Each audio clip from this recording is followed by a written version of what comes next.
We are Anka. Stay tuned for updated real news. Hello, Anka Daily News viewers. We're here again with developments that are overshadowed by the war, but whose impact is felt very much on the ground. There has been a remarkable activity in the occupied regions of Ukraine in recent days. Sabotage operations, which have increased especially in the recent period, have become a serious threat to the logistics lines of the Russian army. Such operations hint at an invisible war being waged behind the front lines. The latest attack of sabotage carried out by pro-Ukrainian partisans in the Kherson region stand out as one of the most striking examples of this invisible war. The railroad infrastructure, which is heavily used by Russian forces for the shipment of military equipment to occupied Crimea, was targeted. In the attack, which took place in the village of Oleksivka in the Henichesk district, the electric shaft of an important railway line was set on fire. This is not only a localized damage, but also a strategic message. But to what extent does this attack affect Russia's logistical capabilities? Does the resurgence of sabotage herald a new wave of resistance in the region? Let us seek answers to these questions together. Before we get to our report, though, a quick reminder. The Anka Daily News team is completely real. Neither me nor any of my colleagues are artificial intelligence. Even though AI is very advanced, it's still not as good as us. So don't forget to subscribe to our channel and turn on notifications so you don't miss our daily reports and explanations. We do read all the comments you leave on our videos, so please continue to share your ideas about our content. Tell us in the comments what content you'd like to see on the Anka Daily News channel. And now let us begin if you're ready. Anka Daily News reports. Local resistance groups acting in coordination with the Security Service of Ukraine, the SBU, have intensified their activities in recent months, especially in critical regions such as Kherson, Zaporizhia, and Melitopol. These regions are vital for Russia's military supply routes to occupied Crimea. The village of Oleksivka in the Henichesk region is at the center of this strategic chain. Most of Russia's military ammunition, armored vehicles, and supplies to Crimea were delivered through this line. However, on the morning of May the 11th, this line suffered a major blow. Russian soldiers patrolling near Oleksivka near midnight noticed an unusual power outage near the railway line. One of the electric shafts along the line was engulfed in flames, accompanied by thick smoke. Although the intervention of Russian forces was delayed, the fire spread quickly and the power supply system was completely destroyed. According to reports, the partisans had planned this operation months in advance. The only access point to the electricity shaft was located in an unmanned area surrounded by a forested area. The partisans first reconnoitered the area, analyzing the patrolling hours of Russian troops, camera blind spots, and the status of the local informant network. Support from the local population was decisive in planning the operation. A two-man cell quietly entered the area at around 2300 hours at night.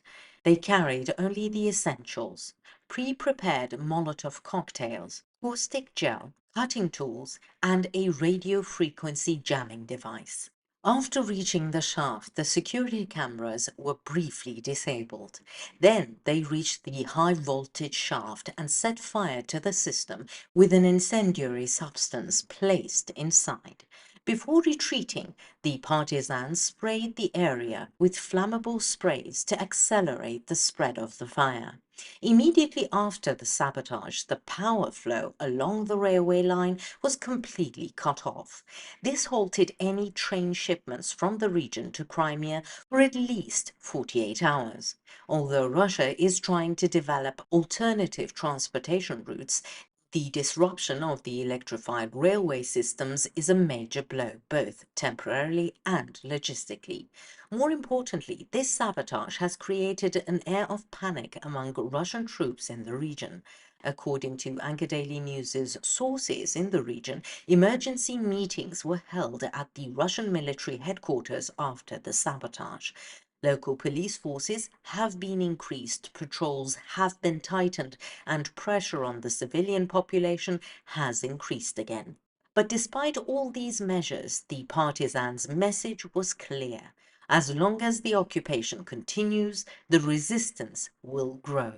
Russian authorities delayed in making an official statement after the sabotage. However, Telegram channels close to the Russian Defense Ministry stated that security in the region was tightened after the incident, which was described as illegal actions of Ukrainian-backed sabotage groups.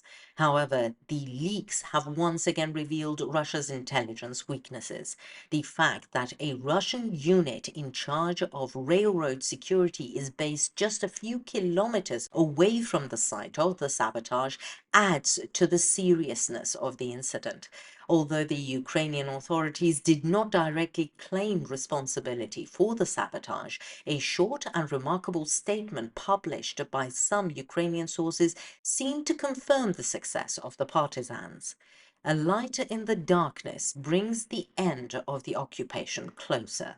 This statement contained both symbolic and strategic messages. Ukraine emphasized that resistance continues in the occupied territories and that Russia's every step on the ground is now under surveillance. This is considered one of the most successful operations of the Ukrainian partisan movement in recent times. Especially in the occupied territories, these small but effective groups, acting with the support of the civilian population, managed to penetrate deep into Russia. Over the last 3 months, the number of similar sabotages carried out by partisans has increased by 40%. Also noteworthy is the technical support provided by Ukrainian intelligence to the partisans. Not only small explosives, but also electronic circuit breakers, unmanned surveillance drones, and fake signal transmitters are now actively used by partisans. The sabotage in Oleksivka not only disabled a railway line, but also became a moral boost for the inhabitants of the occupied territories. Many local sources report that after the sabotage, Russian troops have suffered demoralization and night curfews have been reintroduced in some areas. Beyond the front lines, the war is now being fought in the infrastructure of cities, railroads, and power lines. And in this war, every spark has the potential to turn into a giant fire of resistance. Such acts of sabotage not only hit military targets, but also deeply undermine Ukraine's control of occupied territories. Beyond the damage inflicted on Russia's logistical networks, the operation in Oleksivka marks a significant success on the psychological front of the war. This attack, which was professionally planned and executed by the insurgents, also reveals the depth of Ukraine's intelligence network in the occupied territories. How do you think such sabotage affects Russia's occupation strategy? Do you think these operations would have been so effective without the support of the local population? Share your views with us in the comments. We read and care about your opinions.